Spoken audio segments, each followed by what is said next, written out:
ചില കാലം മുൻപ് പ്രിയ സഹോദരൻ ഇപ്പോൾ ഓർപ്പിച്ച പോലെ അദ്ദേഹം എന്നെ ഫോണിൽ ബന്ധപ്പെട്ടു. ഇങ്ങനെയൊരു സംഗീത രാവ് ക്രമീകരിക്കുന്നതിനെക്കുറിച്ച് താൻ പറയുകയുണ്ടായി.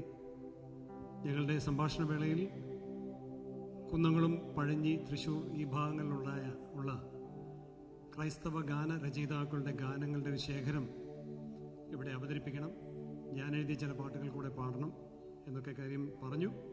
ഞാൻ യേശു പറഞ്ഞെങ്കിലും വലിയ ഗൗരവം ആ ഘട്ടത്തിൽ കൊടുത്തില്ല. എന്നാൽ ഏറെ വൈകാതെ ആ പാട്ടുകളുടെ, ഇവിടുത്തെ ദൈവദാസന്മാർ എഴുതിയ പാട്ടുകളുടെ പട്ടിക എനിക്ക് ലഭിച്ചപ്പോൾ ഞാൻ കുറേ നേരം തലയിൽ കൈവച്ച് ഇരുന്നു പോയി. കാരണം ക്രൈസ്തവ കൈരളി പാടി ആസ്വദിക്കുന്ന എത്രയെത്ര ഗാനങ്ങളാണ് ഈ നാട്ടിലെ പിതാക്കന്മാർ രചിച്ചിരിക്കുന്നത്. കുന്നംകുളങ്കരായ നിങ്ങൾക്ക് അഭിമാനിക്കാവുന്ന ഒട്ടേറെ ക്രിസ്തീയ ഗാനങ്ങൾ ഇവിടെ നിന്ന് രൂപം കൊണ്ടിട്ടുണ്ട്. എത്ര ധന്യമാണ് കുന്നംകുളത്തിൻ്റെ സംഗീത പാരമ്പര്യം എന്ന് ഞാൻ ഓർക്കുകയുണ്ടായി.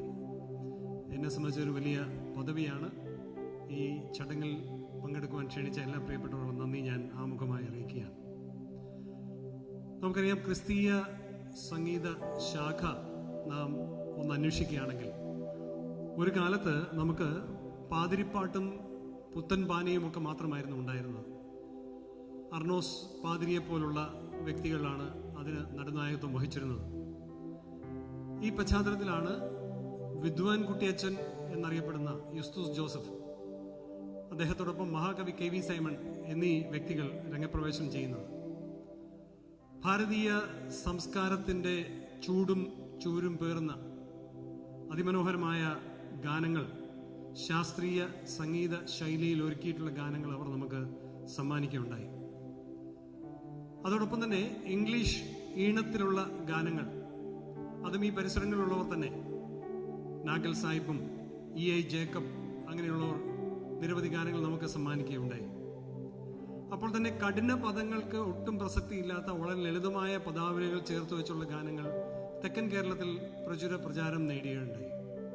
മൂത്താമ്പക്കൽ സാധു കൊച്ചുകുഞ്ഞുപദേശിയുടെ ഗാനങ്ങൾ നമുക്കിവിടെ പ്രത്യേകം എടുത്തു പറയേണ്ടതാണ്. ഈ സമയം വടക്കൻ കേരളത്തിൽ ധാരാളം എഴുത്തുകാർ രംഗപ്രവേശനം ചെയ്തു. ഗാനരചയിതാക്കൾ ആ കൂട്ടത്തിൽ P.V. തൊമ്മി, K.V. ചേറു, C.V. താരപ്പൻ, ഇട്ടിയര ഉപദേശി, K.M. മാത്യു ഉപദേശി, ഉക്രു ഉപദേശി, ഉട്ടൂപ്പ് ഉപദേശി എന്നിവരൊക്കെ, അവരോടൊപ്പം ഗാനരചനയിൽ പങ്കാളിത്തമുള്ള മറ്റ് അനേക സഹോദരങ്ങളുമുണ്ട്. അവരിൽ ഒട്ടുമിക്ക ഗാനരചയിതാക്കളും ഈ പ്രദേശങ്ങളിൽ നിന്നുള്ളവരാണ് എന്നുള്ളത് അഭിമാനത്തോടെ ഞാൻ ഓർക്കുകയാണ്. ഈ തലമുറയിലും ശ്രദ്ധേയരായ നിരവധി ഗാനരചയിതാക്കൾ നമുക്കുണ്ട്. ഇവർക്കെല്ലാം തന്നെ കുന്നംകുളം, പഴഞ്ഞി പൈതൃകം ഉണ്ട് എന്നുള്ളത് നമുക്ക് അഭിമാനകരമായ ഒരു കാര്യമാണ്.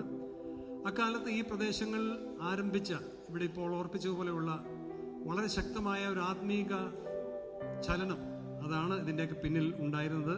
ആത്മീയ മുന്നേറ്റം. നമ്മുടെ പിതാക്കന്മാർ ആത്മനിറവിൽ രചിച്ച ഈ ഗാനങ്ങൾ നാം പാടി ആസ്വദിച്ചുകൊണ്ടിരിക്കുന്ന ചില ഗാനങ്ങളാണ്. ഇന്ന് അങ്ങനെയുള്ള ചില ഗാനങ്ങൾ, ഞാൻ എഴുതിയ ചില ഗാനങ്ങളുമുണ്ട്. അവ ഇവിടെ പാടി അവതരിപ്പിക്കുന്നത്, ഇവിടെ ഓർപ്പിച്ചതുപോലെ പഴഞ്ഞി ഫേവറേറ്റ് മെലഡി ജെയ്സൺ ജോബിൻ്റെ നേതൃത്വത്തിലുള്ള സംഗീത സംഘമാണ്. വളരെ ആത്മനിറവിൽ പാടുന്ന ഒരു ഗായക സംഘമാണ് അവരെ ഓർത്ത് ഞാൻ ദൈവത്തെ സ്തുതിക്കുന്നു. വ്യക്തിപരമായ അവരുടെ പാട്ടുകൾ ഞാൻ വളരെ ആസ്വദിക്കാറുണ്ട്. പ്രാർത്ഥനാപൂർവ്വം നമുക്ക് ആ ഗാനങ്ങളിലേക്ക് കടക്കാം.